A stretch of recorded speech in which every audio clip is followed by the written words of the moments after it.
Jeremy Sockman here today with a look at another one from that ferocious female film director, Elaine May. It's Mikey and Nicky, starring John Cassavetes and Peter Falk. But were these two faces enough to make it a must-watch? Let's take a look. Nicky's hiding out in his favorite cheap hotel room when Mikey shows up and kicks down the door. Seems like old Nick pissed off some gangsters and they want him dead, but he also has an ulcer. Mikey gets him some milk and cream with the backhand discount, and they decide to go for beers and crackers. Turns out Mikey is supposed to be setting up Nicky for the hitman played by Ned Beatty. But wouldn't you know it, Nicky is restless. They leave and go to another bar where he almost gets in a fight, then take a bus and start smoking. That makes him almost start a fight with the driver before checking out his mom's grave.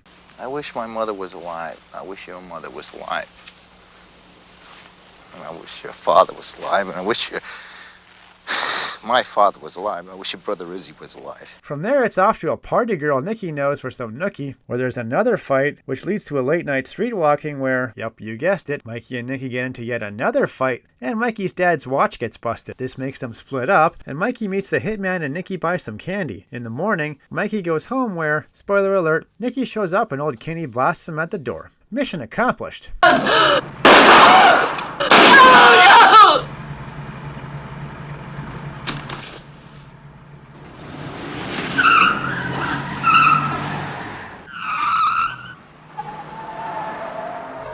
Now, Mikey and Nicky was a movie about two characters named Mikey and Nicky hanging out and pissing each other off, so you really can't complain about what you see. But it was the meaning behind it all that might make you have a few concerns. You see, Mikey and Nicky is a movie about two best bros, but doesn't believe that best bros is even a thing. In Elaine May's world, male friendship is a lie. All it is a fake smile masking hatred, backstabbing, and an endless need to belittle each other. Mikey is only pretending to like Nicky to get the man killed for his boss. He complains about Nicky attacking him in front of Resnick, making him look like a fool with the loose lady, and cracking jokes about his bald dead brother. I mean, he lost all his hair, and then we killed him baldy. The next day he died, and then we went down to the grave, and we said we're sorry, we apologized.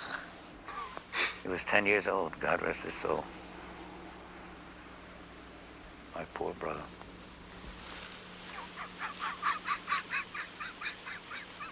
Then there's Nicky. He makes fun of his pal, wants to change clothes with Mikey so that any hitman will shoot him instead, takes the man's gun, his only self-defense, smashes his watch for fun, and gaslights the poor guy over and over again. So why does he expect help in escaping town? We had a fight. He hit me. He broke my watch. He started insulting me. Oh. He said he didn't like me. Listen, Mikey, everybody says everything. I mean, what's the difference? I was kidding. Don't you ever kid? These two best buds can't stand each other, and while every broski might needle their pals every now and again, they always have their back, and would certainly never bust up a perfectly good analog watch. The director, Elaine May, had obviously seen male friends before, but confused the good-natured ribbing and pranking as true dislike, instead of a sign of affection, and just assumed that it cast doubts over the abilities of men to even be friends. She thought she was exposing the lies behind the smiles of best buds, but was instead exposing the fact that, as a girl, she just can't get it. The broski bond runs deeper than that. Sorry, Laney, there's some things you can't decode unless you've lived it. I just don't want to do it anymore. What? Be your friend. Then I'll be your friend. So in the end, while there might have been a couple of famous faces in Mikey and Nicky, it was the clueless end to which it aimlessly wandered that put it firmly in the forget it pile. I'm Jeremy Sockman, giving the anti-bros message behind Mikey and Nicky a hard pass. I think that's the reason we're such good friends. Because we remember each other from when we were kids. Things that happened when we were kids that no one else knows about but us. It's in our heads. He's crazy. And a prick.